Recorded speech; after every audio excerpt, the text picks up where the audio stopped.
Bienvenue au cours de rattrapage. Dans cette vidéo, pour les premières spé, on va parler de synthèse chimique. Alors on va s'intéresser à toutes les étapes qui nous amènent à une synthèse chimique, à un produit fini, et on parlera de rendement. Ça va aller assez vite.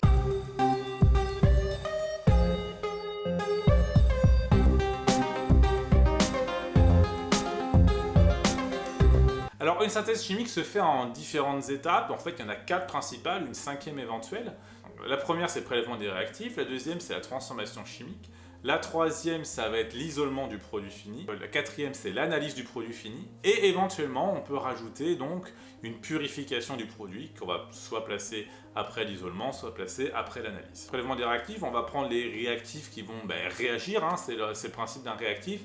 Ces réactifs-là, ils sont de différents types. Si on a un solide, eh bien, on va le peser avec une balance, puisque c'est la masse qui nous intéresse. Si on a un liquide, on va mesurer son volume avec le prélever, donc soit avec une pipette, ou si on n'est pas forcément dans la précision, on va être sur des éprouvettes ou des choses comme ça. Le plus important, c'est de connaître en fait les différentes valeurs, les différentes manières de calculer une masse à partir de la quantité de matière notamment, donc m est égal à petit n fois grand n, ou un volume qu'on va avoir. Alors si c'est une espèce dissoute en solution, on va utiliser la concentration molaire. Si c'est une espèce qui est pure, on va utiliser sa masse volumique. Alors la transformation chimique, elle se fait à partir des réactifs, et c'est là que le produit va se former.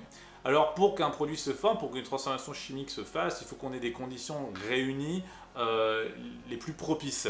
Et donc du coup ces conditions-là, on arrive souvent à les réunir, et ça nécessite souvent donc de chauffer le mélange réactionnel. Parce que chauffer, ça agite les molécules, et donc du coup elles vont pouvoir se frapper les unes les autres et réagir. Mais le problème, c'est que quand on chauffe quelque chose, ça risque de s'évaporer, donc du coup on utilise ce qu'on appelle un montage de chauffage à reflux.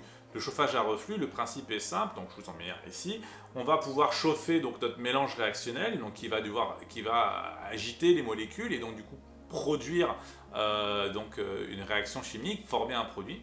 Mais comme c'est chaud, ça risque de s'évaporer, donc on installe au-dessus un réfrigérant qui va recondenser les vapeurs et les faire revenir dans le milieu réactionnel afin de ne pas perdre de matière, que ce soit en produit formé ou en réactif. Alors la troisième étape, l'isolement, ça consiste à isoler notre produit fini par rapport aux réactifs restants ou par rapport aux autres produits qu'on puisse former, ou même au solvant qui peut se retrouver encore là, qui n'est ni un réactif ni un produit dans notre cas. On a plusieurs techniques d'isolement du produit. Le principe, ça va être donc de l'isoler. Si notre produit fini est un solide et puis que tout le reste est liquide, on va faire une filtration. Et pour ça, on utilise un montage un peu spécial, une filtration sub Büchner. Le principe étant de faire une filtration avec un appel d'air, donc du coup un vide qui se fait, et donc du coup la filtration se fait plus rapidement. Une fois qu'on a fait la filtration sous vide, on va ensuite en général le rincer, parce qu'on peut retrouver encore du solvant qui est organique souvent sur notre produit fini. Donc on rince avec de l'eau, etc. Et enfin, on finit par un séchage pour ne pas avoir de l'eau qui reste dans notre solide. Alors pour sécher, il y a plusieurs techniques, mais la technique la plus simple, c'est sécher à l'air, tout simplement de faire chauffer pour que ça sèche et que l'eau s'évapore. On peut aussi sécher avec des produits chimiques. Dans le cas où notre produit fini est liquide et qu'il est mélangé à d'autres liquides, là c'est un peu plus compliqué. Alors on va faire cette fois-ci donc du coup une séparation liquide-liquide. L'extraction par solvant, donc la séparation liquide-liquide, on peut l'avoir en 3 étapes encore une fois. Donc du coup on va faire une extraction liquide-liquide, une séparation par solvant. Donc là le principe va être de prendre le bon solvant, celui qui n'est pas miscible au solvant de base et dans lequel l'espèce chimique est plus soluble. Ensuite, une fois qu'on a obtenu ce qu'on voulait, on va sécher parce qu'on peut encore retrouver de l'eau. Donc du coup, on utilise un produit anhydre qui est capable d'absorber l'eau. Et on finit donc par une évaporation du reste de solvant pour récupérer l'espèce qui nous intéressait. L'analyse, ça permet donc d'identifier le produit formé, voire même de déterminer sa pureté. On a plusieurs techniques d'analyse, les plus simples et les meilleures, en l'occurrence, celles qui sont les plus intéressantes, avec les analyses physiques, où on va étudier une caractéristique physique du produit formé. Donc ça peut être sa température de fusion, sa température d'ébullition, ça peut aussi être son indice de réfraction si c'est un produit qui est transparent, ça peut être... il y a plein de choses en fait, il y a plein de constantes physiques, ça peut être sa solubilité, etc. En réalité, ça va vraiment dépendre de l'espèce qu'on a formée. Si c'est un solide, on va regarder la température de fusion, et il n'y a pas vraiment d'autres possibilités. Si on a un liquide, on va pouvoir voir la température d'ébullition, on va aussi pouvoir voir la densité, l'indice de réfraction, Je crois que j'ai fait le tour. On a aussi les méthodes chromatographiques et spectroscopiques. Donc la spectroscopie, je vous invite à voir ce qu'on a fait sur la spectroscopie infrarouge. Et la chromatographie, bon, ça a déjà été fait normalement, donc vous savez comment ça fonctionne. Ça permet donc de séparer, d'identifier des espèces chimiques par comparaison. Notre produit fini peut ne pas être pur, hein, et donc du coup on va devoir passer par une étape de purification, éventuellement. Et cette étape de purification, elle est assez simple, hein. Ça consiste souvent pour un solide en une recristallisation. Donc on va le redissoudre dans un solvant, puis on va faire s'évaporer le solvant, qui va sans doute s'évaporer avec les impuretés. Et donc du coup, on va avoir une recristallisation donc, de notre produit fini.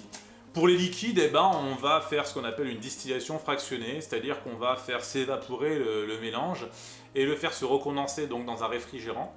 Et les espèces comme ça vont sortir les unes après les autres en fonction de leur température d'ébullition. Donc chacune son tour va sortir à sa température d'ébullition propre. On peut les récupérer et les séparer ainsi et donc du coup avoir notre mélange le plus pur possible. Le rendement, c'est grosso modo qu'est-ce qu'on a obtenu par rapport à qu'est-ce qu'on aurait aimé obtenir. Le rendement, on peut l'exprimer en pourcentage, on peut aussi l'exprimer en fraction, hein, tout simplement. Le rendement, c'est la quantité de matière de ce qu'on a obtenu divisé par la quantité de matière qu'on aurait dû obtenir si la réaction avait été totale ou parfaite. Donc, on va avoir donc N pratique divisé par N théorique. Aussi simple que ça. Pour retrouver la quantité de matière théorique, eh bien, il suffit de regarder l'équation de la réaction, la stoichiométrie des réactifs, et puis en déduire que le produit formé dépend, la quantité de matière de produit formé dépend bien sûr de la quantité de matière de réactifs limitants. Bon, ça, on l'a fait quand on a fait les tableaux d'avancement, donc là, c'est rien de neuf, là, il suffit juste d'appliquer un tableau d'avancement et de regarder quelle quantité de matière de produit on aurait dû obtenir. Et donc ce rendement-là, il est jamais à 100%, hein, ça serait trop bien. Un rendement peut être même très faible hein, en chimie organique, rarement dépasser les 70%. Alors il y a plusieurs choses qui s'expliquent à ça. Principalement, la plupart des raisons qui nous amènent à avoir un rendement qui est inférieur à ce qu'on pourrait espérer, ce sont les manipulations et bien sûr les réactifs limitants, etc. Donc la réaction chimique en elle-même qui peut ne pas être totale. Voilà, c'est fini pour ce cours de rattrapage pour les premières spé sur donc, la synthèse chimique. C'est normalement assez rapide comme chapitre. Il y a rien de vraiment très neuf et on voit même que d'ailleurs, puisqu'il s'appelle synthèse, on retrouve plusieurs bouts d'autres chapitres.